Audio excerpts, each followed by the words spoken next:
Kanye West and the contradiction of black excellence. This is the InSight.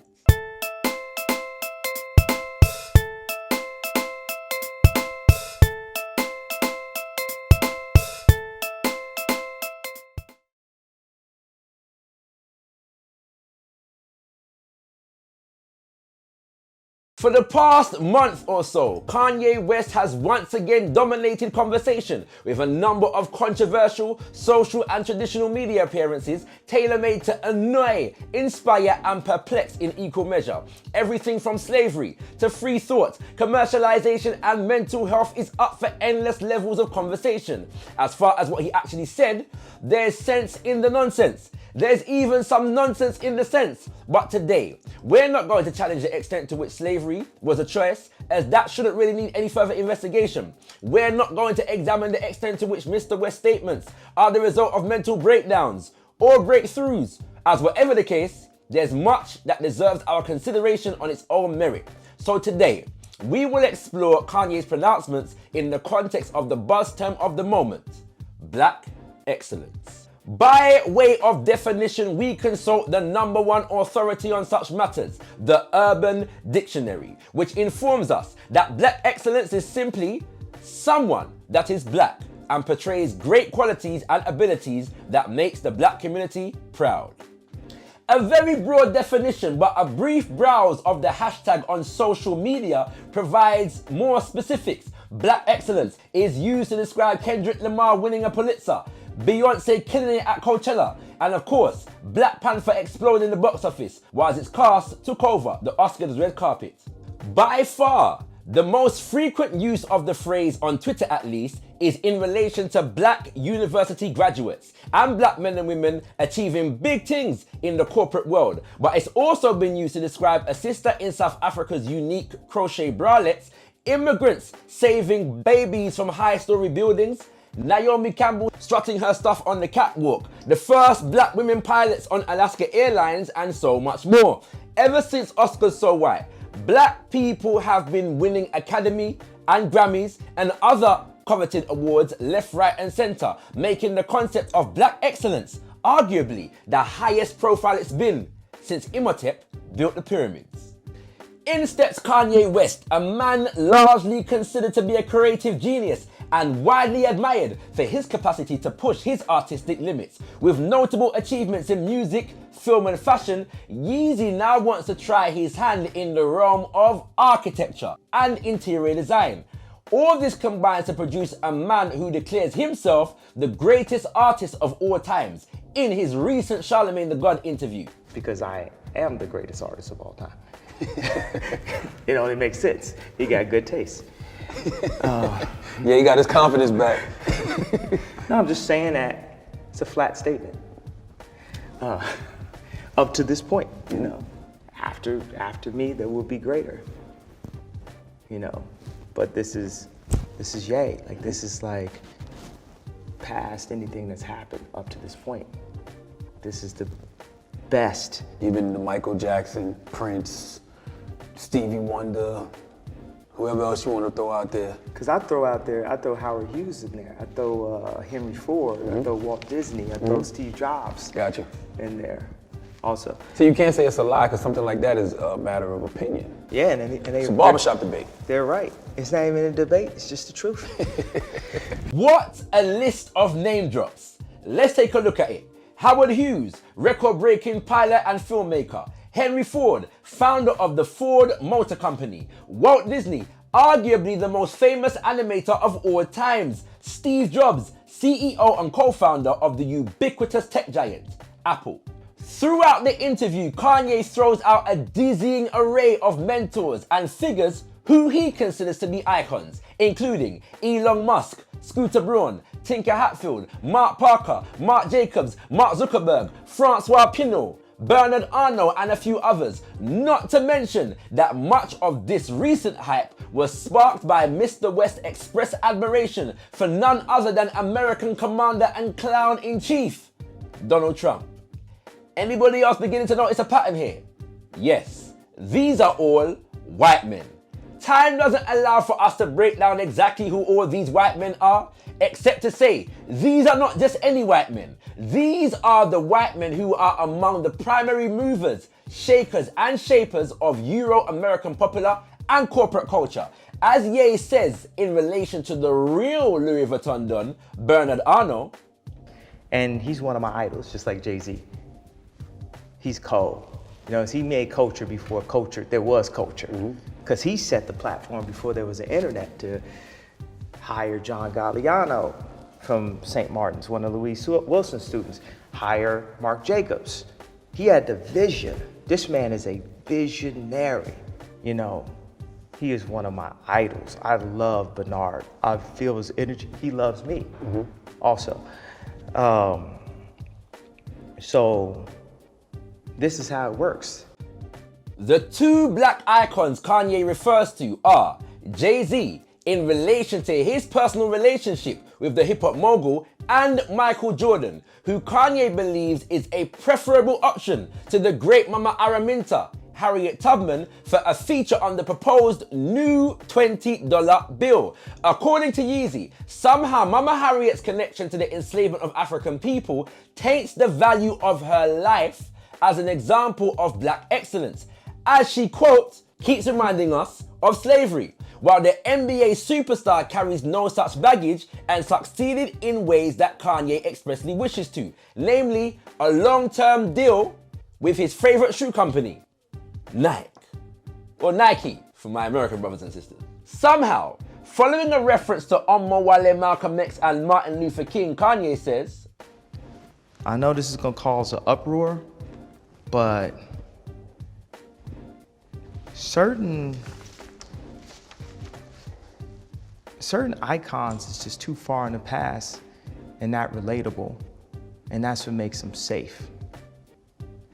But then goes on to mention names like Walt Disney, who are manifestly further back in the past by a significant margin.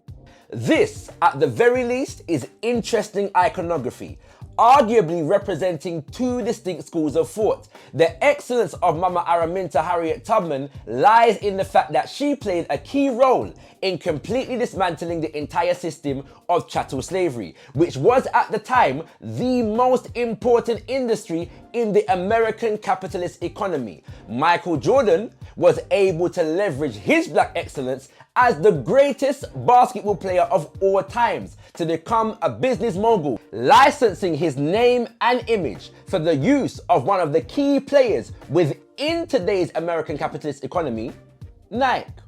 In short, one challenges the status quo, the other does not, except maybe on the issue of representation, which sees the worth in black faces in places traditionally dominated by white people. 5 years ago, we saw the full force of Kanye's frustration with not being given the cheat codes to the corporate mainstream in this legendary catchphrase-heavy interview with Sway.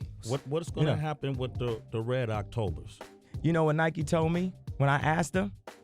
We ain't sure. You know what they told the store though, of my boy that run a store? They said, if y'all want that Red October, you gotta take these 10 other shoes. So they told me they ain't sure. But then they told him, if you want that Red October, but legally, we gotta both sign that contract. Mark Parker. I'm gonna put Mark Parker all on that Summer Jam screen.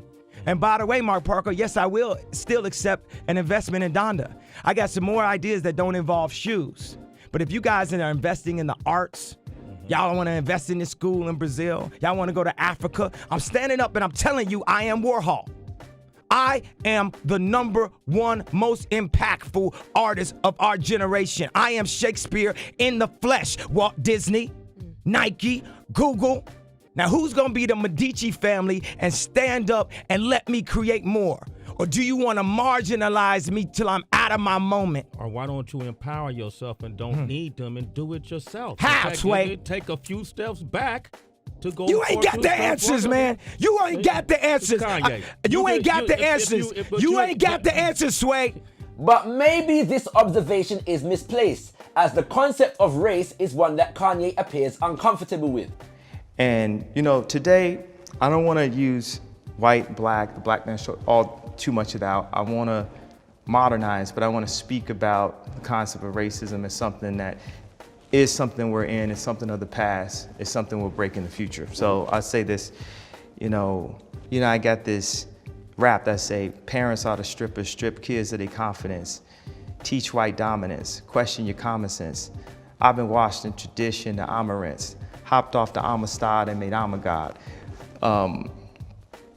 Now when I said it, I like it for this interview, when I said it on a song, I didn't like the frequency of it because it felt dated, because it touched on race too much.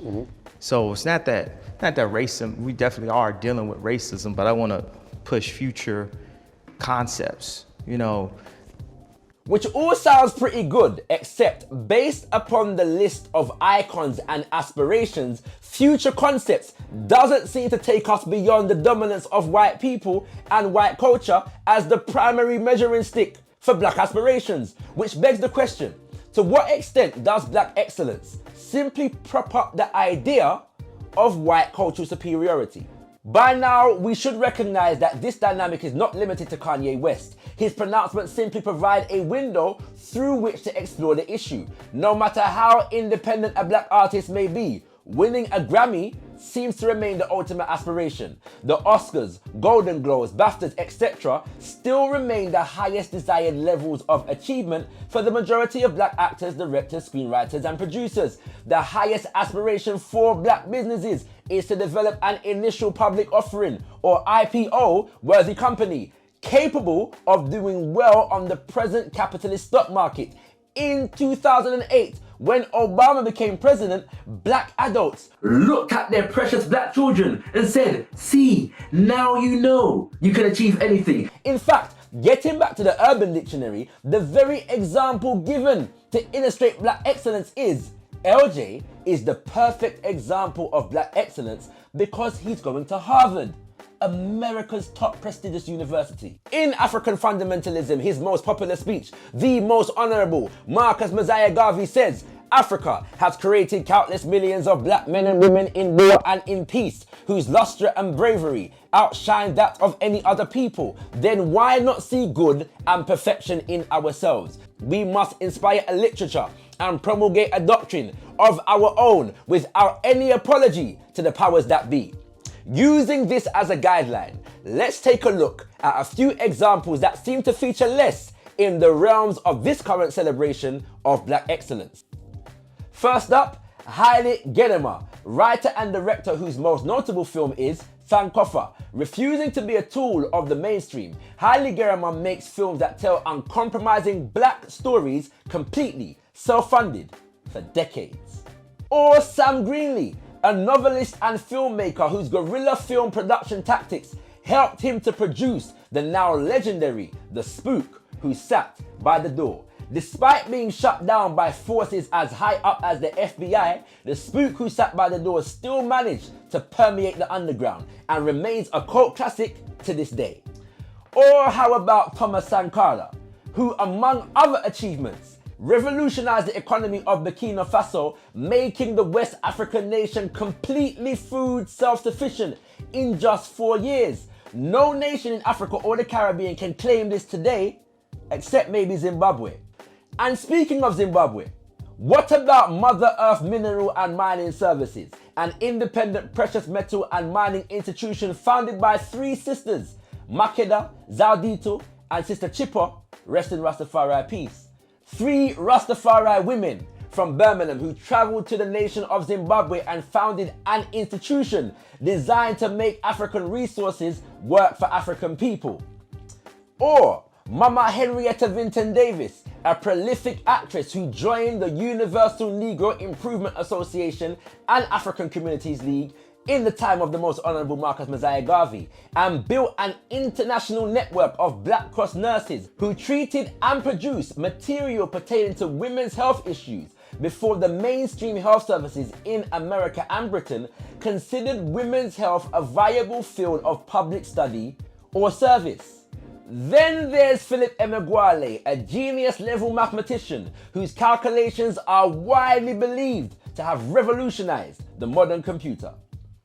And in the field of architecture, Kunle Adeyemi, Francis Kede, and Christian Benimana, 3 architects from Nigeria, Burkina Faso and Rwanda respectively, dedicated to developing a uniquely African model for sustainable and equitable development. Not only are they building schools, hospitals and houses that incorporate and respect the natural environment rather than destroying it, Benimana is also developing educational institutions that will allow Africans to learn the trade and science of architecture in Africa, as opposed to having to travel to Europe and Asia.